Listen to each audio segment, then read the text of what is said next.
Você já imaginou se a gente pudesse observar uma característica e dizer se a pessoa tem ou não tem autismo? Ou qualquer outra condição? Pois é justamente essa a proposta de um biomarcador. E nesse vídeo eu vou mostrar para você o que a literatura traz como possíveis biomarcadores de autismo. Então bora pro vídeo.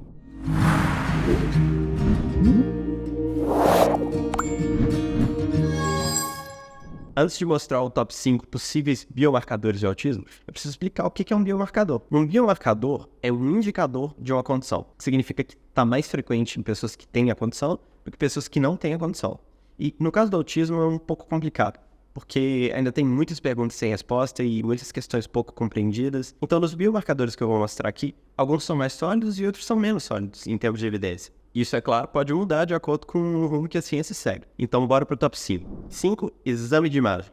Embora não seja tão comum um exame de imagem como biomarcador, que a maioria são moléculas no sangue ou na urina, ou até genes. Existem alguns casos, sim, como por exemplo o Alzheimer. Mas no caso do autismo, pelo fato de ser uma condição do neurodesenvolvimento, o cérebro dessas pessoas é diferente do cérebro de pessoas típicas. É um cérebro atípico. E esse atípico, ele pode ser observado por características morfológicas ou funcionais. Então, se é um cérebro diferente, a gente consegue de alguma forma quantificar e observar isso. Só que aí que tá, o espectro é muito heterogêneo. É realmente um desafio muito grande você tentar estratificar em um modelo ou mais de um modelo que você possa falar, esse é o cérebro autista.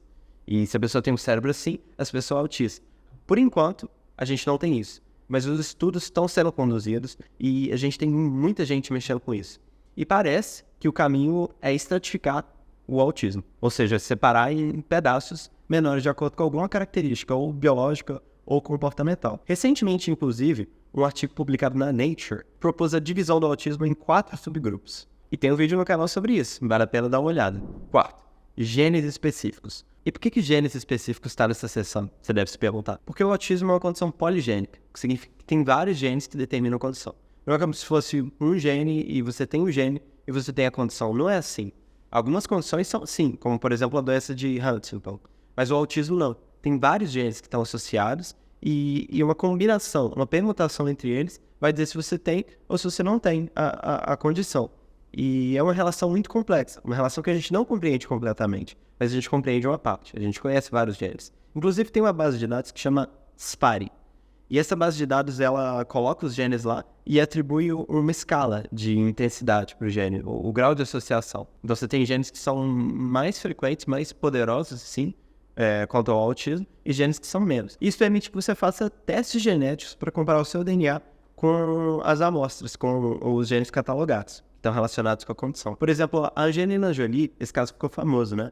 Que ela fez o teste genético e ela viu que ela tinha um gene fortemente associado com câncer de mama. Ela viu lá, tinha caso da família e tomou medidas preventivas. Mas esse é um exemplo de que a pessoa usou um teste genético para estimar uma probabilidade de ela ter a condição. E isso é possível fazer no autismo. Inclusive tem um vídeo aqui no canal sobre os testes genéticos do autismo. Serotonina.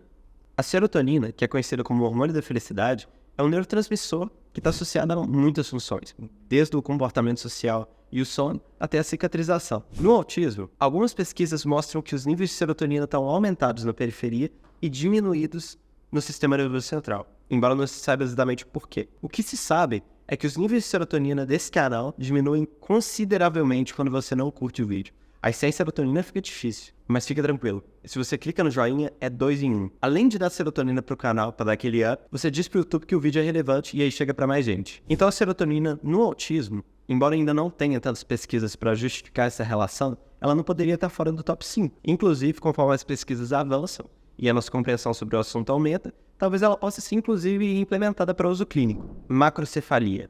Que história é essa que autista tem um cabeção, tem um perímetro cefálico maior, tem microcefalia? Essa ideia, ela surgiu de uma onda de estudos que começou na década de 2000, principalmente conduzidos pelo pesquisador Eric Kochese, que é um cara que eu já citei no outro vídeo, e hoje em dia ele é professor da Universidade da Califórnia, em San Diego, que é muito forte no campo do autismo, inclusive. E esses estudos, eles sugeriam que o perímetro cefálico das pessoas com autismo seria maior.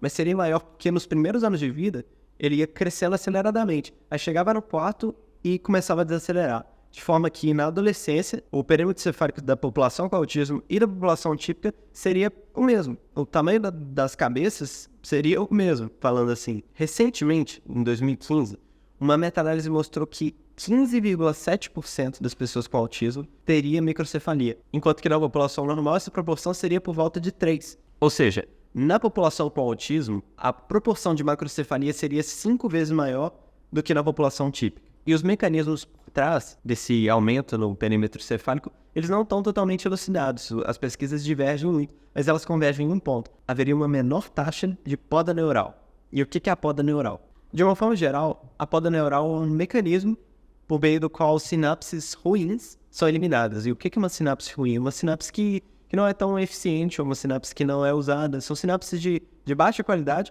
ou inúteis para o organismo. E quando ocorre uma menor taxa de poda sináptica, existe uma permanência dessas sinapses que deveriam ter sido eliminadas, o que pode prejudicar a fisiologia neural, que poderia acarretar em alguns dos sintomas de autismo, inclusive. Outro mecanismo que poderia explicar esse aumento seria uma maior taxa de brotamento sináptico. E o que é o brotamento sináptico? É mais ou menos intuitivo. Brotamento, o neurônio vai se projetar e vai aumentar, e sináptico. Então, o neurônio se expande para a formação de novas sinapses. Então, se existe a macrocefalia, provavelmente é porque, por um lado, você tem maior quantidade de neurônios. E, por outro lado, você tem neurônios talvez mais ramificados, o que não significa necessariamente maior efetividade neural e maior performance cognitiva. Muito pelo contrário, isso pode resultar em um problema. E hoje em dia, na prática, os médicos eles usam como um parâmetro secundário, né?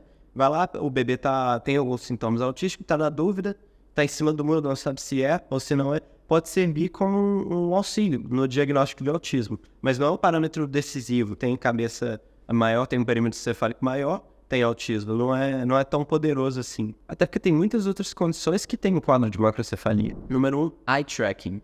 Eu coloquei eye tracking aqui, mas não é eye tracking, é a direção do contato visual. Existe uma relação entre a direção do contato visual e o autismo. É mais frequente que pessoas com autismo não olhem nos olhos, elas evitem o contato visual, provavelmente porque elas não conseguem discernir entre o estímulo socialmente relevante e o estímulo pouco relevante. Então o eye tracking seria um biomarcador comportamental, diferente de todos os outros que eu falei. E ele está em primeiro porque é o mais promissor. E eye tracking é só a ferramenta, né? É o processo de análise da direção do contato visual. Geralmente é feito assim, eles colocam uma imagem, ou uma imagem estática, ou uma imagem em movimento, e eles analisam a direção do contato visual da criança para estimar a probabilidade de que ela tenha autismo. Ele funciona melhor em crianças pequenas e é bastante eficaz na triagem de autismo. Existem alguns paradigmas do eye tracking e vários detalhes que não cabem nesse vídeo, mas eu vou salientar aqui que uma das principais pesquisadoras é também uma pesquisadora da Universidade da Califórnia, em San Diego, que é a Karen Pierce. Bom, então se você quiser saber mais sobre o eye tracking, tem um vídeo aqui sobre os testes genéticos no autismo aqui, tem mais detalhes e como os testes funcionam, quais são, as probabilidades, enfim. Bom, e esse foi o vídeo de hoje. Muito obrigado por ter ficado até o final. Até a próxima.